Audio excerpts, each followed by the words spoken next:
the Strategic Hotbox with Dr. Brandy Love Stankovic, discussing leadership, business, and how to take control of your life and achieve greatness. It's time to kick some ass.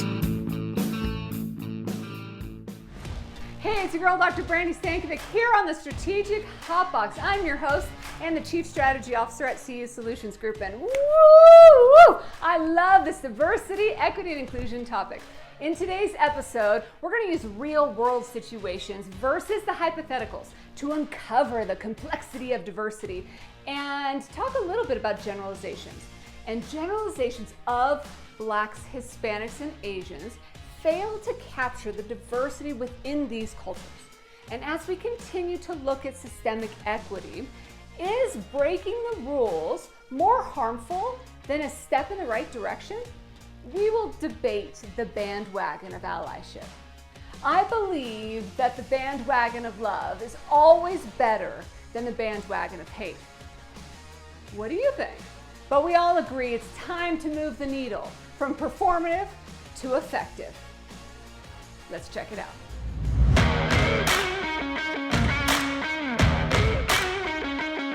But as a female, as a lesbian, as a whatever, we're all the people who are living the double lives to support the straight world, straight white world. To make make you feel comfortable. Right, Correct. I was fighting battles where my counterparts were being promoted, getting the opportunities that I knew I was qualified just as well for. And so what did I do? Took those words and I started putting suits on because it was giving me a slight advantage of walking into a room and being recognized by what I was wearing. That's code switching. So I agree, and I remember last year after George Floyd's murder, anyone and everyone came out and made statements, and I'm like, my goodness, you'd think these are the original abolitionists, when their actions were not there, in my opinion. But the more that I thought about it, the more I'm like, at least we're having the conversation. And if we don't push the rules, if we don't bend them, then we can't change them. If it's law is law forever, then none of us would vote, and none of us, we have to push and bend and push, and it takes rebels to do that. That is the accountability check that social media and video phones and everything else like that has now provided a vehicle for.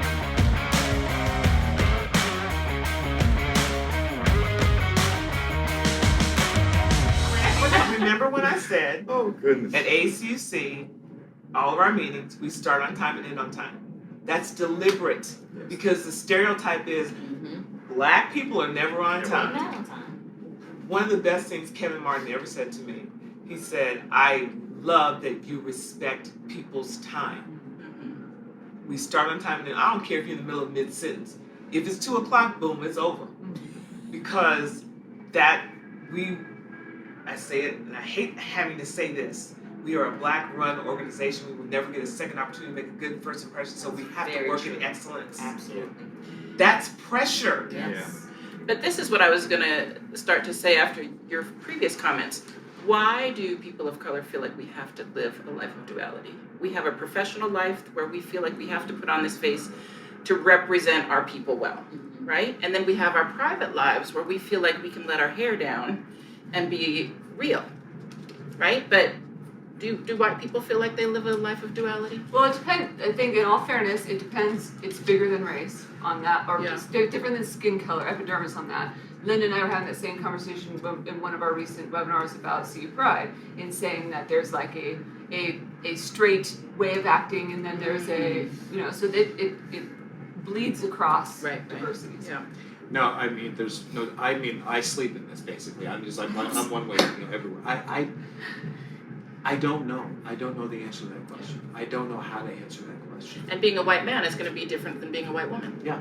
I mean, I simply don't know. It's more for my foul mouth is where I have to cross. The man energy. Or the you thrive on.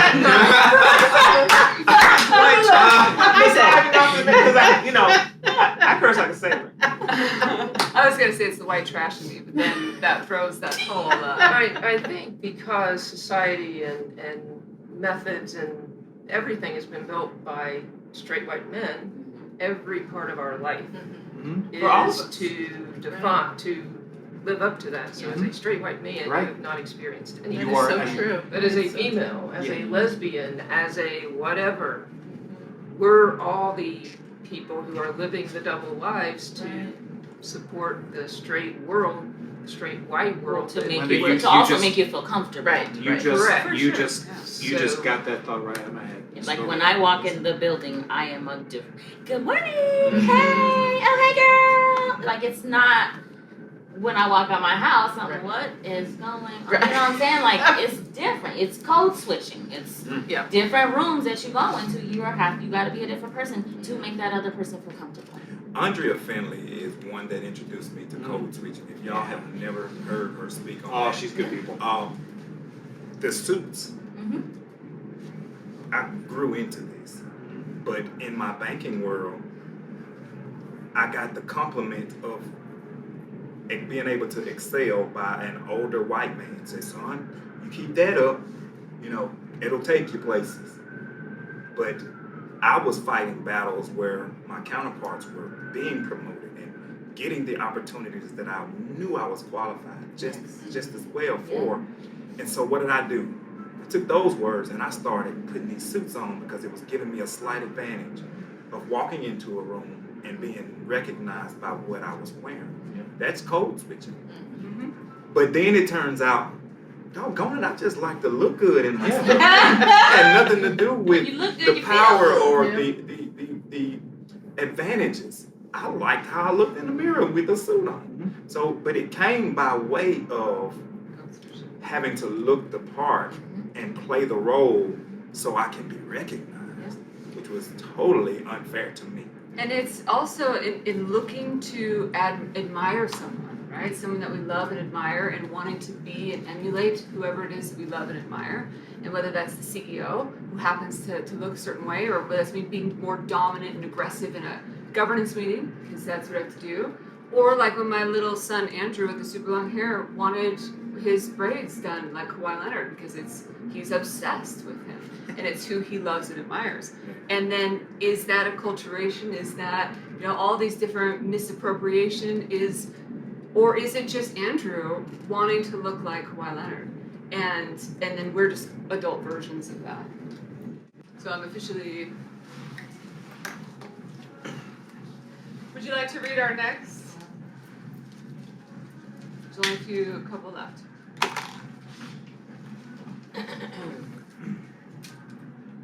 Rainbow bandwagon. 2021 was the most rainbow-filled Pride to date, but many in the LGBTQ plus community denounce it as rainbow capitalism and performative allyship.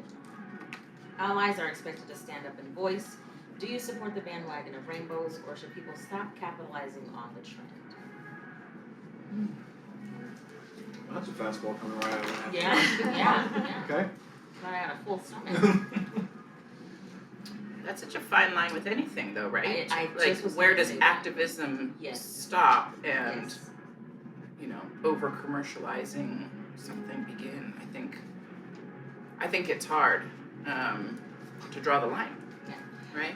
I think one of the things in regards to this is we're also forcing our allies to be defensive of why they want to be allies. Why do you, ally, belong here? As opposed to it just being okay to stand up and support and have a voice and fight the front line with others, I, in this particular argument, am of the opinion that I'd rather see a bandwagon of love than a bandwagon of hate. And I believe in that. And so is the first step for organizations to capitalize, maybe, as long as it goes deeper, but better than to deny that it's even important. So I agree, and I remember last year after George Floyd's murder, anyone and everyone came out and made statements, and I'm like, my goodness, you'd think these are the original abolitionists, when their actions were not there, in my opinion. But the more that I thought about it, the more I'm like, at least we're having the conversation. The same thing with, the rainbow and pride. I remember before Linda talked about this, the underground, I had never really heard of a credit union really doing much, with this. There were some exceptions, but aside from that, that was not something that was done. And I was really happy that this year, just last month, there were a lot of credit unions that put out statements, that put out rainbow things in their social media for Pride, and I thought it was a step in the right direction, because we're not going to get anywhere if we're not even talking about these issues. I think there's a tipping point for these types of things, and it's possible that maybe last year was that tipping point, and maybe that was accelerated by what has happened in our country in the last 4 years that turned us into people hating each other instead of living as a civil society that loves everyone. And I think people took a stand, and again, with being out and proud about who we are and knowing people, knowing they're in your family, they're in your credit union, they're in your society, people and allies especially, they got it. I have so many more allies than I used to have who are really taking stands for this. So in 2021, you're right, there were a lot of credit unions that finally stood up and took notice. Now, were they pandering? I don't know. I don't think it matters at this point. If they're putting the rainbow up, that's great. But I think it's a start. It's a starting point. Whether it's real or not real, we have to go with that. We have to foster it, or like your seed thing. The seeds are going to die. If those are real seeds, we're going to foster them and let them grow. So this past year has been awesome. And again, love, not hate. That's what's going to build it and make it grow. Can I pass the bowl down to that end? There's two left that we really want to hit on.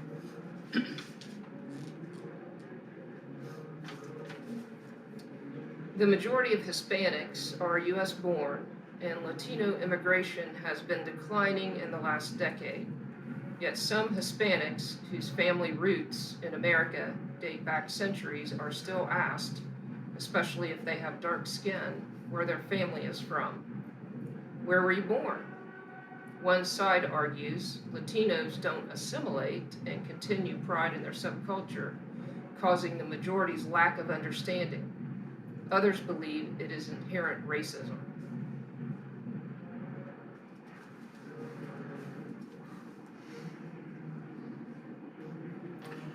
So I'm just going to add something that we talk about in education is, we're teaching kids not to say, what are you? Because growing up multiracial, I was asked that question a lot. What are you? So we are now teaching them more to be interested in the person themselves and to say, where are you from? Or where is your family from? Instead of, what are you? So I think that is kind of a little bit of a mixed question. Yeah, it's a difficult one, and I know not necessarily specific to Hispanic, Latino, but I have definitely been in a taxi or been in an environment, retail environment, whatever, where I met somebody that I assumed from language, accent, behavioral components that this is a new place of residence. And I have definitely asked, where are you from? Or where's your family from? And that's one to me that I would just love to know what individuals think is the right thing or the preferred thing, because it certainly can come in a very loving way, but if it isn't received that way, what do you guys think? I think intent is always important. Yeah. Right? Yeah, exactly. Where's Intent the is question always, coming from? yeah. Does it make it feel any better though for the person receiving it? It does. I think if you were to ask me, where are you from, I wouldn't be offended at all because I know you and where you're coming from. If a complete stranger said that to me in kind of a negative tone, I would be standoffish and be like, where are you from? Yeah. Right? Yeah. I think intent matters, and knowing somebody's, where they're coming from. If I'm talking to you over the phone and I go, "Are you in Sri Lanka?" I mean, I would be like, "What?" No. So my partner, my wife now, we adopted a black child when she was just an infant. So this black child has 2 white moms. And when this black child was a little baby, people love to come up and say, "Oh, where's she from?" Arkansas? Oh, no. What country? So assuming that our child came from another country. Now that might just be an adoption stereotype. However, it still felt not good, especially total strangers coming up and saying, "Where are you from? Where's she from?" So just a little different perspective. The other thing is, I think, does it really matter? Like, do you need to know what a stranger, where a stranger's from? Like, you know what I mean? Like, why the curiosity? Like, I think if someone's passionate about their, they will tell you too. Sure. At some point in the course of the conversation, like, I'll tell you, my parents are Dominican and I was born and raised in Puerto Rico. And I will probably initiate that at some point because it's something that may be relevant to the conversation we're having. So I think there's also that. It's like, why were they so curious? You know what I mean? Like, why did they need to know this? I think it probably is just they don't know how to strike a conversation. So it's like an obvious question to them will spark something more, maybe. Does that make sense? It does. So I'll ask this question, although it not be the best question, just to spark something. Right. So it's just I think we're all coming from being kind-hearted individuals, right? So it's sometimes part of unconscious bias is recognizing that other people could have a bias. And I know that I felt that way. Like, I've grown up in more of a metropolitan environment. I've grown up in more of a, just a metropolitan environment. And nonetheless, I will forget that other individuals, or just not be aware that other individuals didn't grow up in the same way. Right. And I think that's hard part about it too, because not everybody is coming necessarily from a good place in some of our assumptions, or the right intent. And sometimes it's even hard to read the intent if I'm already sensitive. Right. Miss Renee, would you read our last? Sure. Except for I don't have my glasses, so maybe I'm able to see. Oh, I can't. Derek Chauvin was sentenced to 22.5 years in prison for the murder of George Floyd, eligible for parole in 15 years. The sentence exceeds the Minnesota sentencing guidelines range of 10 years and 8 months to 15 years for the crime. Justice served, or should be eye for an eye, or excessive punishment is in order to make a statement. So the questions are, was it justice served? Or, no, it should be eye for an eye. Or, no, excessive. I don't think it was excessive. Oh, I'm sorry. No, please go ahead. I don't think it was excessive. I think us as the black community, we were kind of like, okay. We don't expect much because we don't ever see results. So when it got to the point to where he actually got sentenced, we were like, okay, 22, probably get out in 10 on good behavior. Sadly, that was, So it doesn't feel like enough.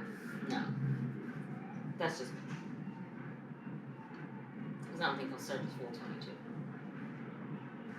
Other thoughts? Eye for an eye makes the whole world blind. So eye for an eye, I think here is irrelevant. Even Christ himself turned that whole phrase on its head. You say for an eye, but I tell you, turn the other cheek. So that I want to push that part of the argument to the side. Is that as good of a justice as I think we can expect right now? Absolutely. Is it? I think it's better than what could have happened. Because if you read the original statement from the Minneapolis Police Department, George Floyd had a medical event during a police stop. That was their original written statement, saying there was a medical event and he passed away. Nothing in there about an officer kneeling on his neck for 8 minutes and 46 seconds. The original statement from the Minnesota Police Department, when George Floyd was originally died, before the video came out, that's what their statement said a man in custody had a medical event and he eventually passed away at the hospital. Yeah. Had it not been for the citizen journalists doing that cell phone video there, we would not even be talking about George Floyd right now. And so when I think about the wheels, the arc of justice is long, but it bends. Arc of the universe is long, but it bends toward justice. I think that, like, kind of echo what you said. I think it is half a loaf, but it's better than the crumbs we would have gotten. Right. It's better the anonymity in which George Floyd would have died. Right. But we still have a long way to go. I just love the fact that you just said we. So that Right. alone speaks a lot of volume right there. But I want to focus on the term that was used a lot with being one small victory. That was a borderline discussion that was going two ways. There was some angry. Now at that point, there were some very angry black people, and the one small victory was not enough to that specific group of people. But when you look at the years and years and years of, events like that happened, one small victory seemed to be one toe in the right direction. Right. So again, depending on how you looked at it, I'll take that victory if in fact it will lead to more smaller than larger victories going forward. As outraged as I am at what happened, to see that I don't want you to bend the rules. So if the Minnesota laws state a certain thing, then he should have been sentenced within that with which would they govern. He just said, an eye for an eye makes us all blind. If we bend the rules that state has, should he have been sentenced to life? Absolutely. However, that's not their judicial system. So why are you operating outside of the judicial system? Please remember, I am outraged, still hurt by what has happened. Right. But the facts are, they went somewhere. So to me, that's just as bad. They're not following the rules that government set up. Which means they could have done more. Exactly. So if you're gonna bend the rules, then bend them. You did no one a favor by extending it the 4 or 5 years, or the 12 years. You did no one a favor. So now you're changing the laws, but as she said, you said 10, you were generous. It'll be 5. He'll be out in 5. I'm good behavior. But if we don't bend the rules, are the rules ever going to change? And that's where systematic and systemic racism come into play. But the system was built for him. Right. There's people who had a little bit of marijuana who look like me, and they'll be in there for 30, 40 years. Or it's a 3-strike situation.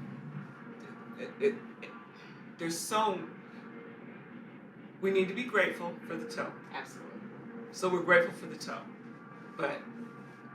And what about all the other people? We watched Rodney King. Someone asked me, well, is it going to change? Heck, yes, it's going to change. Because too many people saw it. And when Kevin Martin said to me, or to the group, the DEI Collective, when he said, just imagine if that were me underneath that man's knee. And I wept on camera. I just wept. Because Kevin's mother and I are the same age. That could have been my child. My stomach gets in knots when I'm stopped by a cop. When that light goes, I pull over and I'm intending to. And I'm a black woman who's probably got on pearls.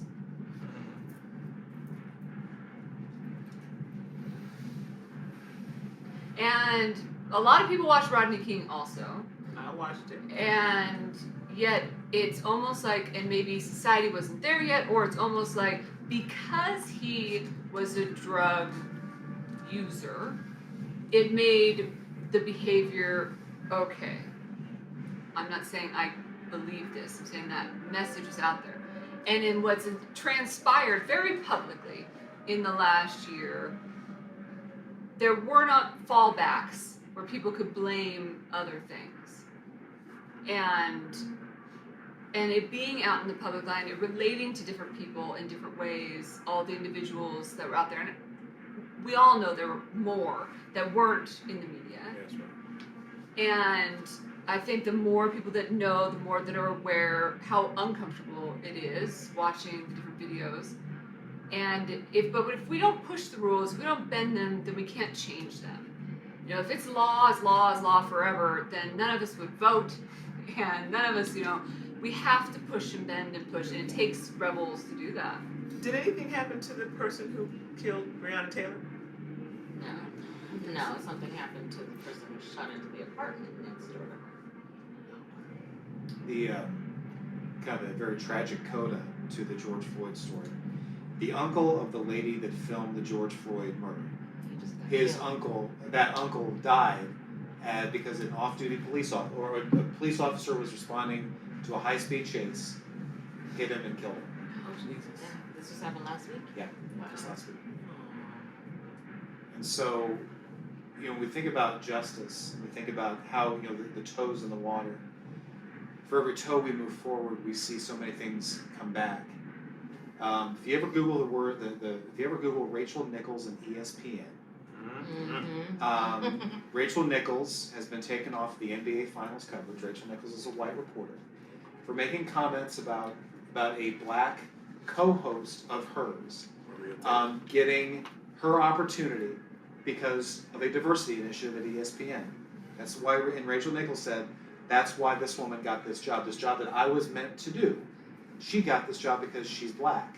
But outwardly, Rachel Nichols has been very supportive of diversity and inclusion efforts. But when she had this conversation, the only reason people knew about it was because she was talking to somebody else. Her Zoom cam that was still transmitting her signal back to ESPN headquarters was still recording, never stopped, recorded that private conversation she was having with an agent, I think, of LeBron James. Right. Recorded that conversation, goes to ESPN servers, an ESPN employee hears what she says about this, records it, sends it out to the company. And it's raised valid questions of allyship and how performative is it? How much do white people what do they really think when the camera's on them? And I will guarantee you that there will be at least one person watching this video who will question my intentions for being here. And Andy can talk like this here. What's he really like in his hotel room? What's he really going to do for folks like Sedric and you and everybody else? Is this all just a show? And what's So? You think so? Absolutely, I do. Absolutely, I do. Well. And I personally welcome those questions. But for every one of those questions that I will get, I know there will be people out there going, he doesn't really believe that. And this conversation is not going to do a damn thing. Oh, I disagree with that. Well, I that's what the understand. conversation is. But that's where all stuff. No, yeah, but I know that's where. I know this. I know. I've been around people enough to know that people will think, yeah, we talk about George Floyd, we do navel gaze until the cows come home. But what good is this really going to do? And that's where I'm kind of thinking the voice of the audience in my head right now. Talk about this all you want to. What is it actually going to do? Well, I think that one of the purposes of being here is to create a platform for extended voice, right? Yeah, and like I said, I get out just rhetorically. And I think because that we haven't had nearly enough tough questions to answer. My challenge to all the people that you were talking about there, my challenge to them is use your passion somewhere that makes a damn difference. Yeah. And if people would just quit bitching for 1 second and actually use a little bit of that energy to do something, we wouldn't even be here right now. Like, it's like when but I love that she was caught off camera. I love that. Because then that is just an example of her, speaking her mind when she thought she could be authentic. And that type of pretending to be something outwardly and performative type allyship, is we do want to cut through that bullshit. Yeah. But that is the accountability check that social media and Yeah. video phones and everything else like that has now provided a vehicle for. Mhm. Yeah. And for Rachel Nichols, she was celebrated for being one of the females to do that particular job Right. on a national scale. Right. But instead of her embracing Maria as another female, It was the color It of her was- skin. the black girl that got the opportunity So- over her. And it's just, So was her reaction Becky or Karen? here we go personally again. I don't think it was Karen. No, I think it was- I think it was more of We need a level set. Does everybody know who Karen and Becky are? I mean, I think I've heard Karen thing, but no, I don't. I don't know who Becky is, other than Just the good hair. yeah, just the Just the typical side white chick. girl. Mhm, Period. mhm. Not the one that's gonna throw the race card. I honestly don't believe that she attacked her from a race standpoint because she did work hard And that to was be her the thing. female thing. But Uh-huh. Do you with think the- it was white privilege then? Or just Hard- a person? Well, but she gave a reason. So I don't know anything about this. So are you guys saying that she gave a reason? The reason why the black lady got the job over her was because of the diversity initiative. Yes. And So and what? But her, so what? her argument was, I've worked so hard to get to this So point. then go where I am." somewhere This else. is my job. Yes. Yeah, exactly. Yeah, This, this don't job give is it mine. to her just Just because because, she's Right. because you want to fill the diversity slot. Yes. Because I have worked my ass off to get to this point, and you're gonna give it to her just because she was actually slandering ESPN for Right. not having their stuff together Right. on diversity Right. and inclusion. So But a lot of that people are engagement saying it took a spin. Yes, it did. And that's back to the point we were making earlier. Sometimes being a good ally is getting out of the way. And I think that something she could have done is stepped aside and say, now is not my time. I will have a time. I will continue to have a voice. I will continue to support DEI, but now is not my time. And now is the time for others to have growth and a platform, whatever that they look like. I think that's sometimes being a follower is much more powerful than being a leader. That's more than being a follower, though. That's being selfless and Sacrificial. generous, right? And it goes back to what you were saying earlier, Brandy. Like, that's another example of women, defeating other women, bringing other women down, whether it's a woman of color or not. It's not. Diversity to me is about accepting and loving each other from all walks of life. It's an opportunity to learn from our differences and not let those differences divide us. It's time for your top 3 kick-ass. Here we go. Here are 3 things that you can start doing differently today. It's time to execute on your DEI. Number 1, uncover the why. When implementing change to systems and cultural artifacts, when you're digging up all the muck of the cultural artifacts, be intentional, be thorough, have a plan, and ask questions. Get to the root, determine the why. If you don't have any women in leadership, why? If you don't have a diverse candidate pool, why? If you don't have any openly gay staff, why? Because these individuals exist. They just don't exist for you. So why? Number 2, choose love. Hey, if you're gonna hop on a bandwagon, let's let it be love. Allyship is uncomfortable. Let's move to love and acceptance and celebrate and educate for stronger, effective allyship. Support your allies for goodness sake. If somebody is out there fighting for you, say thank you. Number 3, make room for authenticity. Many people lead double, triple lives every single day, changing their outward expression and interaction for other people. Be a safe place for people so they can interact and be their authentic self. Make room for people to be themselves and require it. Use pronouns, celebrate traditions of others, practice good manners. Allow people to be them. There's your top 3 kick-ass. coming up on Dissecting Diversity. What's a model minority? Asian people being smart. Wow. Yeah. Well, that's been my experience, though. But it's not an okay stereotype because not all Asian people are smart, and it's a hard stereotype to live up to if you are not that person. As a same gender I don't think couple, that's happened. as a same gender couple, is this together? How many straight couples get, is this together? Oh, yeah. Wow. You don't get that. Yeah, Wow. yeah, it's together. Yeah. So I can't tell you how many times that happened. Are you guys on separate tabs? Yeah, are you two sisters? That's the other. You know, and that happens in interviews. The first 2 minutes of an interview, an in-person interview with anybody, is basically you've already decided on them. The other 58 minutes is you find me the evidence to support your bias. Fear of becoming what I want to be because of the obstacles that might be there. And you and I had this conversation. Fear of the no that I'll get in the process. But I can honestly say, if we're going back to that question, there won't be any fear. I'm going back fearless. I think it's easy to procrastinate what needs to happen next because of fear of your audiences. Because who knows?